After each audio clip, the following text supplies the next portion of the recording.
Selamat pagi, kita bersama lagi dalam ruang bicara yang dibawakan kepada anda seperti biasalah di Bernama TV, dan hari ini kita masih lagi memilih isu yang sebenarnya hangat diperkatakan di persidangan khas Parlimen yang telah pun masuk hari yang ketiga hari ini, dan topik yang kita pilih hari ini di ruang bicara ialah Parlimen PICK perkukuh immunity kelompok. Dan kita ada tetamu yang cukup istimewa yang akan kita hubungi melalui kemudahan StreamYard untuk bercakap tentang isu ini. Jadi kita ingin mengucapkan jutaan terima kasih kepada yang berbahagia Dr. Nur Nirwandi Mat Nurdin yang merupakan penganalisis keselamatan dan politik di Pusat Pengajian Perang Saraf Media dan Informasi UiTM. Assalamualaikum Doktor.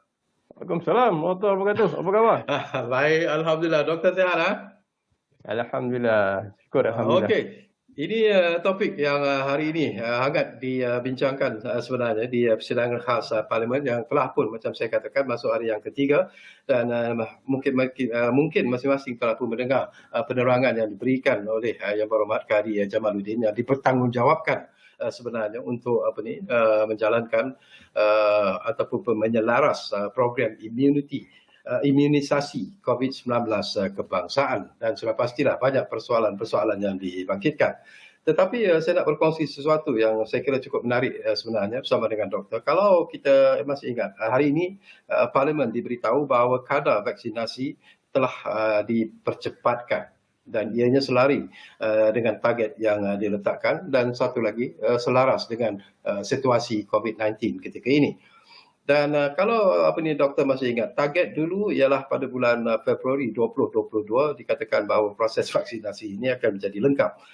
Kemudiannya dipercepatkan kepada bulan Disember, dan kini ianya ditargetkan ataupun diletakkan pada bulan Oktober. Tetapi kalau kita melihat doktor daripada mereka yang mendaftar ialah tidak begitu tinggi sebenarnya. Status pendaftaran vaksinasi masih rendah, iaitu pada 91.7%.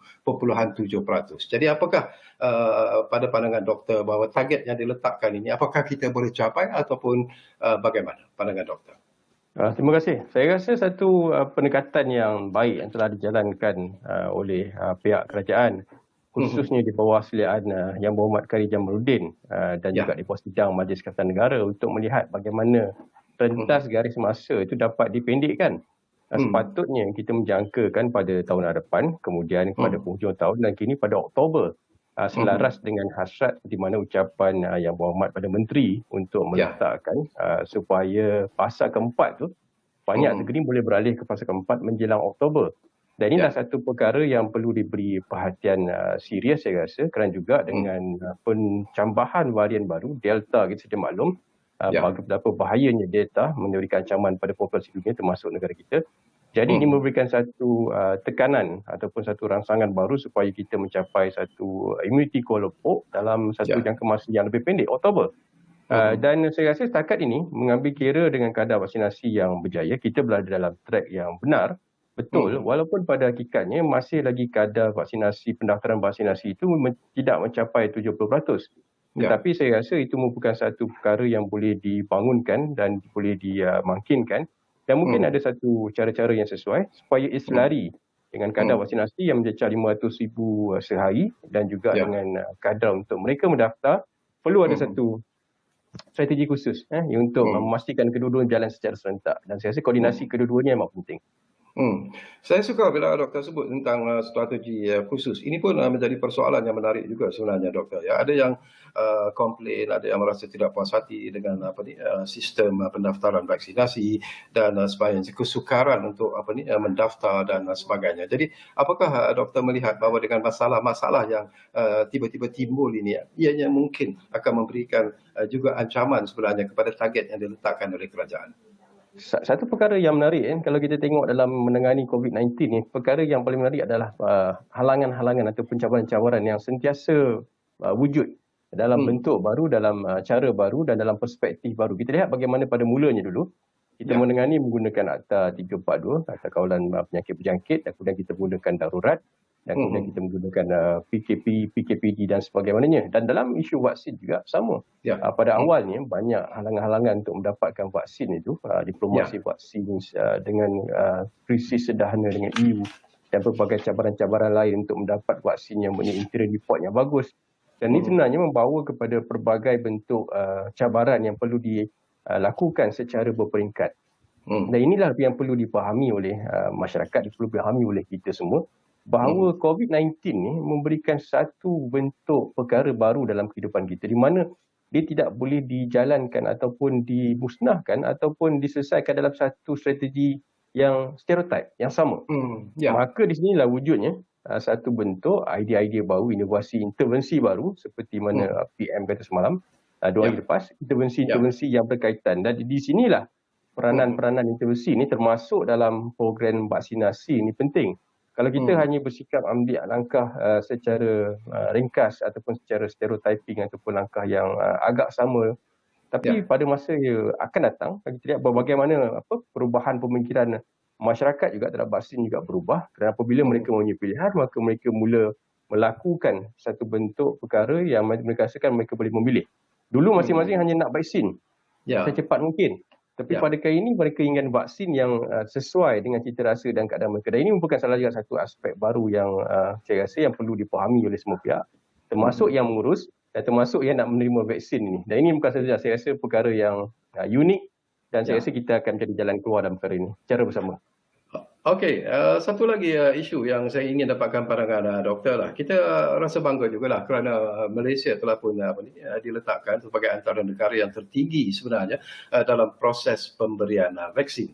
Jadi metafora yang dapat mungkin doktor lihat daripada kejayaan ini, apakah ini menunjukkan bahawa ada sesuatu kekuatan politik ataupun political will yang begitu membara sebenarnya daripada kerajaan yang sedia ada sekarang ini dalam usaha untuk menentang pandemik COVID-19 ini. Pandangan doktor. Kita sedia maklum bahawa vaksin ini kita merupakan negara penerima dan kita bergantung kepada negara-negara pengeluar, dan di sinilah saya rasa berlakunya satu sedikit kelemahan khusus di kalangan negara-negara ASEAN, di mana blok ASEAN ini lebih kepada receiver. Jadi inilah yang saya rasa yang kita bincangkan tadi pada awalnya, kita melalui satu elemen kita panggil sebagai diplomasi vaksin. Apabila terdapat malahan YB Khairy Jamaluddin juga mengatakan, walaupun dibantah ataupun dibangkang oleh duta EU dalam negara kita, mengatakan bahawa terdapat monopoli vaksin. Dan kalau kita lihat statistik vaksin pada masa itu kita lihat berapa full lebih vaksin itu telah diambil oleh negara-negara Kesatuan Eropah dan negara-negara Eropah sendiri sebelum vaksin itu diberikan kepada negara-negara ASEAN, negara-negara di benua-benua lain, khusus negara Afrika. Malahan pada sekarang ini negara Afrika juga jauh ketinggalan dari segi vaksinasi. Dan di sinilah peranan diplomasi vaksin, peranan untuk mengambil peluang, peranan untuk mendapatkan bekalan vaksin itu perlu dilakukan dengan pelbagai cara.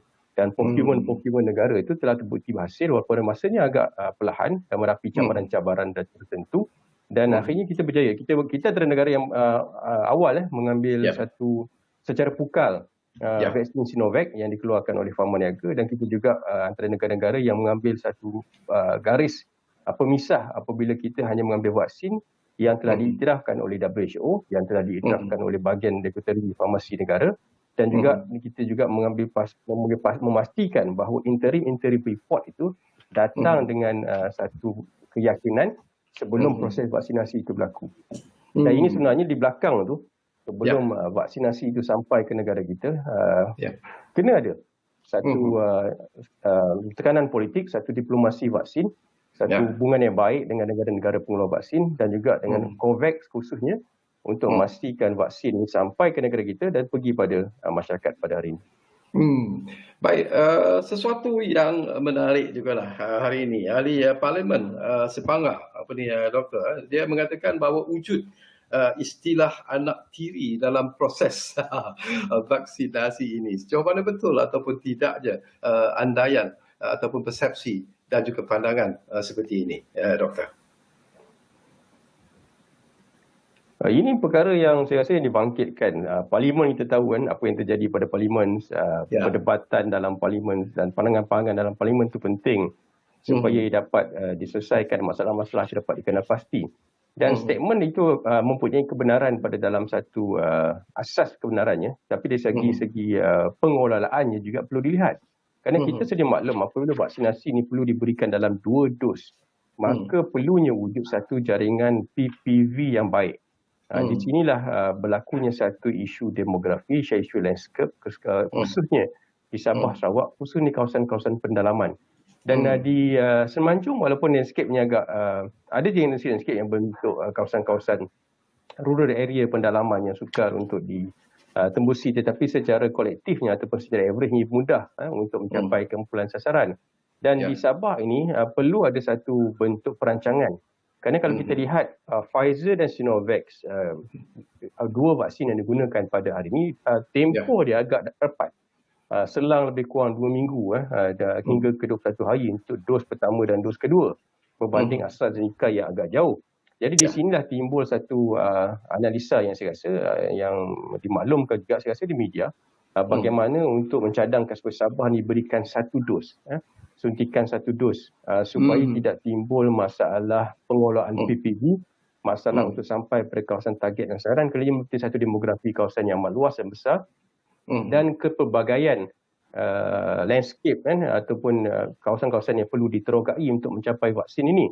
Dan perkara ini adalah satu perkara yang perlu diberi perhatian, dan sekali lagi ia perlu dilihat oleh bahagian Regulatory Farmasi Negara mempunyai interim report, dan beberapa vaksin yang secara pendek saya rasa lebih kurang ada 2 vaksin yang secara pendek yang boleh memberikan satu dos vaksin sahaja yang dikatakan boleh lebih mudah dan lebih boleh mencapai kepada kelompok sasaran dan boleh memastikan vaksinasi ini boleh berjalan dengan lancar. Jadi perkara-perkara seperti ini saya rasa harus diselesaikan dengan segera, dan ia juga harus dipahami oleh masyarakat di kedua-dua negeri tersebut. Tapi ini bukan alasan, kita kena cari jalan penyelesaian, kita harus membuka menerokai cara yang paling sesuai. Tetapi sekiranya satu dos ini berjaya, maka ia mungkin akan mempermudahkan operasi berdasarkan pada demografi dan geografi kawasan kedua negeri itu yang agak ke dalam, khususnya di kawasan pedalaman yang tertentu. Saya memetik daripada apa yang Doktor sebut tadi, dan ini pun juga sebenarnya menjadi rungutan di kalangan ramai, iaitu tentang mewujudkan satu ataupun PPV yang baik, jaringan PPV yang baik dan efisien. Dan ini juga menjadi isu yang sebenarnya dimainkan dengan begitu meluas sekali. Ada kadang-kadang kita terpaksa pergi kepada pusat pemberian vaksin yang begitu jauh daripada tempat tinggal, overcrowded dan sebagainya. Jadi apakah yang perlu dilakukan oleh pihak kerajaan dalam mengatasi isu yang telah dibangkitkan dan begitu panas sekali sekarang ini? Dalam kita menangani pandemik, khususnya keselamatan kesihatan, maka perlunya kerjasama dan toleransi itu wujud bagi mengatasi permasalahan-permasalahan utama. Dan pada masa ini dan pada ketika ini, walaupun ada data-data yang membimbangkan, ada data kajian-kajian yang mula menunjukkan satu trend ataupun pattern yang mungkin membimbangkan kita berhubung dengan kadar kebesaran vaksin dalam satu jangka masa yang panjang. Tapi pada masa ini, untuk mencapai imuniti kelompok melalui program PEAK, maka PPV itu dibangunkan dengan satu taburan demografi untuk memastikan semua masyarakat dapat mendapat imunisasi di kawasan PPV terbabit. Dan sedikit sedikit kita lihat bagaimana PPV secara drive-thru dibuka, mobil PPV juga telah diperkenalkan di kawasan-kawasan tertentu. Maka ini memberikan satu alternatif, tetapi alternatif utama, strategi utama dalam fasa-fasa awal ini memerlukan satu proses pendekatan yang lebih tersusun, yang lebih berpusat. Kerana apabila sampai satu waktu dan ketikanya, apabila benda ini jadi satu benda yang normalisasi, benda yang norm kepada masyarakat, maka masyarakat boleh mengadaptasikan proses pengambilan vaksinasi, imunisasi ini di tempat-tempat yang mereka pilih, tempat-tempat yang tertentu. Tapi berdasarkan keadaan sekarang, berdasarkan isu dan situasi semasa, dan kita kena ingat mana-mana negara tidak pernah ada pusat rujukan mengatasi pandemik COVID-19. Dan di sinilah pelbagai inovasi intervensi dijalankan pada setiap masa, termasuk di bawah program PEAK ini. Dan pada masa ketika ini, sekiranya itu langkah yang sesuai, maka toleransi dan kebersamaan masyarakat itu perlu wujud untuk kita sekurang-kurang memastikan asas vaksinasi pada pusingan pertama, pada perkara pertama ini untuk mencapai imuniti kelompok dapat dijalankan. Kalau kita tahu apa yang akan jadi, kita tidak pernah fikir ada varian delta datang. Dan kita tidak pernah terfikir apa yang akan berlaku berhubung kajian-kajian berhubung vaksin. Kita mendengar tentang isu ura-ura dos ketiga dan kita tidak tahu kadar kebesaran vaksin pada jangka masa panjang. Banyak kajian-kajian sedang dijalankan dan kita juga mengharapkan perkara-perkara yang lebih positif berlaku pada masa depan. Jadi pada waktu dan ketika ini, Ya. sifat-sifat berkepentingan, patriotisme, sifat-sifat kebersamaan, walaupun mempunyai tekanan arus politik, perbezaan politik yang agak besar dalam perkara ini, tetapi ia harus diletak tepi. Bagi saya, asas aspek utama kita dapatkan vaksin dulu, tidak kira apa juga cara dan keadaan. Tapi pandangan peribadi doktor sendiri daripada respon reaksi rakyat sendiri, apakah doktor melihat bahawa ada peningkatan yang cukup membanggakan sebenarnya, kesedaran untuk mendapatkan suntikan vaksin COVID-19 ini semakin meningkat, dan mungkin apakah kerana jumlah mereka yang positif COVID-19 ini dikatakan berada pada tahap yang cukup membimbangkan kita, apakah itu sebenarnya yang membimbangkan rakyat secara keseluruhannya, ataupun memang daripada program-program yang dilakukan oleh kerajaan sebenarnya itu yang memberi kesedaran kepada rakyat untuk mereka segera mendapat suntikan vaksin. Kesedaran rakyat itu, bagaimana doktor melihat? Satu soalan yang menarik, kerana pada awal apabila kita bercakap tentang keselamatan kesihatan, apabila COVID-19 melanda negara kita, kadar kebentangan ataupun sepenuhnya masyarakat pada kerajaan, government of base seluruh dunia adalah amat optimum pada tahap yang tinggi. Tapi apabila kita masuk tahun kedua dan apabila kita melihat pelbagai isu-isu dan comparative value itu berlaku, sama ada secara adil atau tidak adil, sama ada dengan sama di kalangan negara ASEAN atau negara-negara Eropah, maka comparative value inilah sebenarnya yang memberikan satu tekanan pengurusan COVID-19 pada mana-mana negara. Dan negara Eropah lebih beruntung kerana mereka telah mereka telah mengeluarkan vaksin dengan lebih awal, pada peringkat awal. Tetapi negara-negara seperti kita, negara-negara ASEAN, khususnya negara-negara di benua Afrika, kita terpaksa mengambil langkah kedua ataupun berada di belakang negara-negara Eropah kerana kita bukan pengeluar vaksin. Dan kita lihat kita ada Delta pada hari ini. Dan kadar peningkatan kes yang tinggi juga sebenarnya membuka mata masyarakat. Dan bagaimana masyarakat juga melihat keseronokan ataupun teruja dengan keadaan di negara-negara Eropah. Bagaimana negara Eropah mula membuka banyak perkara-perkara secara normal, dan kemuncaknya juga kita lihat pada pertandingan Euro, dan bagaimana pada sukan-sukan tertentu yang beri satu comparative value. Dan tekanan-tekanan kadar kenaikan kes itu juga menyumbang kepada satu bentuk yang masyarakat mahu keluar daripada permasalahan ini. Tetapi ini adalah saya rasa satu usaha sama, kerjasama di antara effort ataupun usaha yang telah dijalankan, program-program vaksinasi dijalankan dengan kesedaran masyarakat sendiri, sebab keterbukaan media ataupun keterbukaan cara masyarakat menilai keupayaan negara, menilai kebahayaan ataupun membahayanya sesuatu pandemik COVID-19 seperti yang berlaku pada hari ini adalah lebih selektif, di mana mereka boleh melihat, mereka boleh membandingkan, dan perbandingan itu sebenarnya harus dilakukan secara adil. Dan di sinilah saya rasa memerlukan satu pengiktirafan. Sebenarnya kita sama-sama berjuang dan kita sama-sama membantu untuk memastikan semua rakyat kita, masyarakat kita divaksin dengan secepat mungkin. Baik, Yang Berhormat Kari Jamaluddin juga memberi jaminan doktor, bahawa semua warga pendidikan akan mendapat vaksin sebelum sekolah dibuka. Ini satu juga jaminan yang barangkali melegakan, tetapi mungkin doktor ada pandangan tersendiri berkaitan dengan apa yang disebut oleh Yang Berhormat KJ. Saya juga ada seorang adalah YDP Pak UG yang terlibat langsung menguruskan pelajar-pelajar yang pertama mengambil SPM dan belajar secara online pada tahun lepas. Dan ini merupakan satu pengalaman yang menarik. Pengurusan dan pihak sekolah, pihak kementerian berikan satu kerjasama yang amat baik. Tetapi apabila kita bercakap tentang pemberian vaksin, kita lihat berlaku dilema. Sama ada vaksin itu perlu diberikan kepada pelajar di bawah 18, dan akhirnya kerajaan memutuskan perlu ada satu pengkajian yang lebih dalam tentang perkara ini berdasarkan beberapa insiden-insiden tentu yang berlaku di negara-negara luar, negara-negara Eropah, pemberian vaksin bawah 18 tahun. Maka di sinilah pengkhususannya akan diberi kepada mereka yang berada di persekitaran sekolah, termasuk pengusaha-pengusaha kantin, cikgu-cikgu dan mereka yang berada di kawasan-kawasan tertentu. Dan sudah tentu yang memberikan kelegaan, tetapi ia juga harus dilakukan dengan secara berhati-hati, dan ia juga harus dijalankan dengan cara memastikan satu pengkiraan, satu data yang perlu dikaji secara kolektif supaya langkah pembukaan sekolah dan memastikan setiap mereka yang terbabit dengan pelajar-pelajar sekolah itu telah menerima vaksin sepenuhnya, dan mereka juga harus difahamkan bahawa mereka berhadapan dengan satu situasi di mana mereka sebenarnya adalah yang menjaga pelajar-pelajar sekolah itu, dan harus memastikan regulasi-regulasi tertentu terus dibuka. Dan ini bukan saya rasa perkara yang dinantikan oleh semua ibu bapa.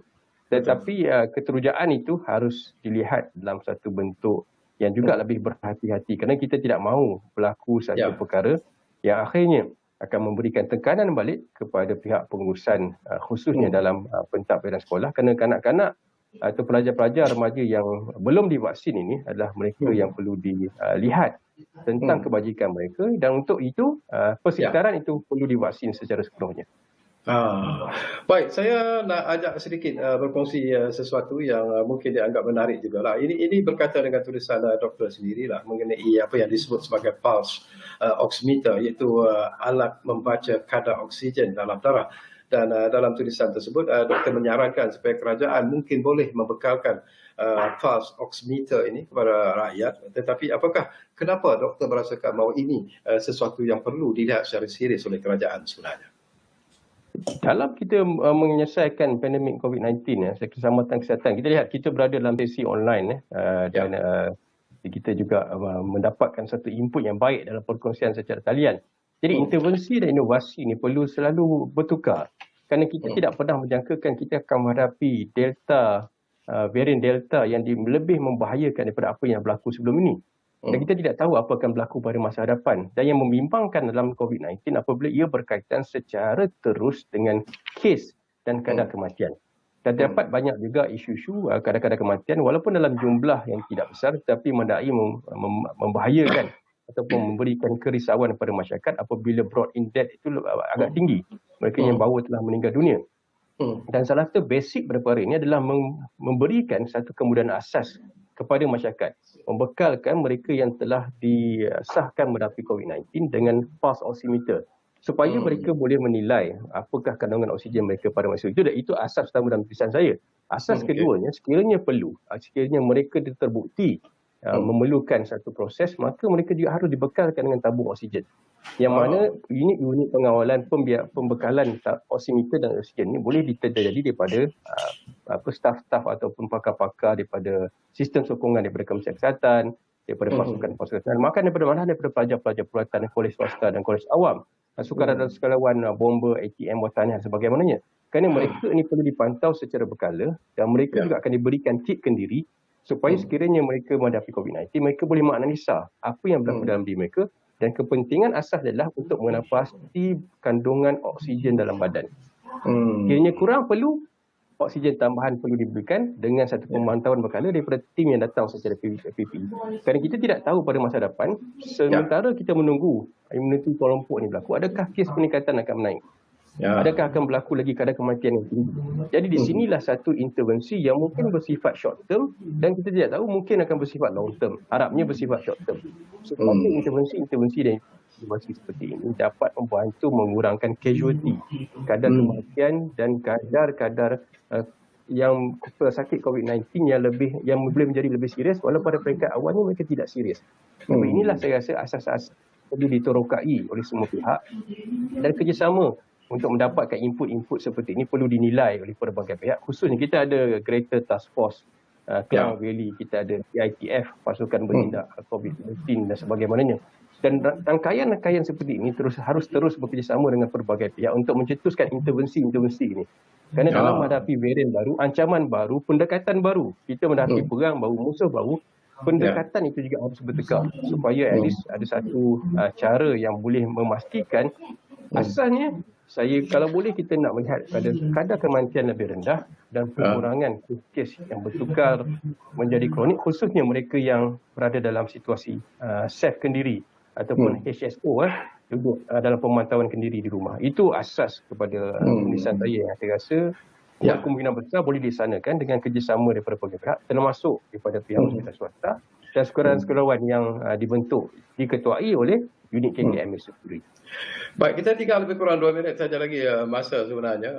Masa cukup mencemburui kita sebenarnya, Doktor. Tapi saya nak tanya juga soalan ini di penghujung ini untuk mendapat pandangan ikhlas daripada pendengar Doktor sebelum kita berpisah dari udara. Doktor menyentuh tentang pendekatan baru. Ada juga sekarang ini yang dimainkan terutamanya di media sosial dengan begitu meluas sekali, bahawa mungkin rakyat Malaysia juga patut menggunakan apa yang disebut sejenis pil ataupun sejenis ubat sebenarnya untuk binatang yang dikenali sebagai ivermectin. Jadi pandangan doktor dan juga nasihat doktor sebelum rakyat Malaysia ini membuat keputusan untuk mengambil ivermectin ini, apa yang perlu mereka tahu sebenarnya tentang perkara ini ataupun ubat ini? Ia mungkin berjaya kepada seseorang ataupun sekumpulan individu yang telah mencuba. Tetapi pada dasarnya ia mungkin tidak boleh berjaya secara kolektif. Maka dengan keberjayaan kes-kes terpencil, kes-kes individu tertentu ini, ia juga diharuskan sebagai satu proses untuk mengkaji yang lebih dalam. Kerana apabila sesuatu keputusan dibuat, apabila kita menghadapi peperangan, kita menghadapi ancaman keselamatan, maka kita harus melihat kesan kepada keseluruhannya itu. Dan sekiranya ia perlu diberikan dan ia harus diberikan, maka ia perlu diberikan. Tetapi sekiranya ia terbukti mendatangkan kemudaratan secara keseluruhan, maka ia perlu dianalisa dengan lebih tepat supaya kebarangkalian perkara itu positif dapat dianalisa dan kebarangkalian negatif itu dapat diperlihatkan kepada umum. Dan kita lihat statement mengatakan ia boleh merosakkan hati, dia melibatkan buta dan sebagainya. Dan kita juga ada melihat kes-kes mengatakan boleh sembuh dengan ivermectin. Maka dua conflict of thought, dua school of thought ini perlu dianalisa dengan lebih teliti dan kita harus menaruh keyakinan pada pihak Kementerian Kesihatan Malaysia supaya mereka lebih terbuka untuk mengkaji perkara ini secara lebih detail. Dan sekiranya perkara ini perlu dilaksanakan, maka ia perlu dilaksanakan dengan satu proses kawalan yang ketat. Kerana ivermectin tidak boleh digunakan sewenang-wenangnya kerana kesan sampingannya juga boleh mendatangkan kemudaratan khususnya pada mereka yang mengambil dengan dos yang tidak baik dan kita juga tidak tahu sama ada ia hanya mendatangkan kesan-kesan yang positif kepada individu tertentu. Jadi ini saya rasa perlu dikaji dan terus dianalisa dengan lebih terperinci oleh pihak yang terbabit. Okey, menarik. Terima kasih banyak-banyak kepada yang berbahagia, Dr. Nurwadi Ahmad Nordin kerana sudi bersama kita. Walaupun agak ringkas sebenarnya, Doktor, tetapi banyak sebenarnya perkara-perkara penting yang dapat kita kongsikan. Dan kita harap penonton-penonton kita juga mungkin dapat menilai daripada apa yang disebut oleh Dr. Nurwadi. Terima kasih kepada anda menumpukan perhatian bersama kami di ruang bicara ini. Dan jangan lupa, kita masih lagi hebat berjuang menentang COVID-19. Jadi, patuhilah SOP yang telah pun ditetapkan. Dan seperti yang selalu kami pesan kepada anda, kita jaga keluarga kita, dan yang penting kita jaga negara kita. Jumpa lagi.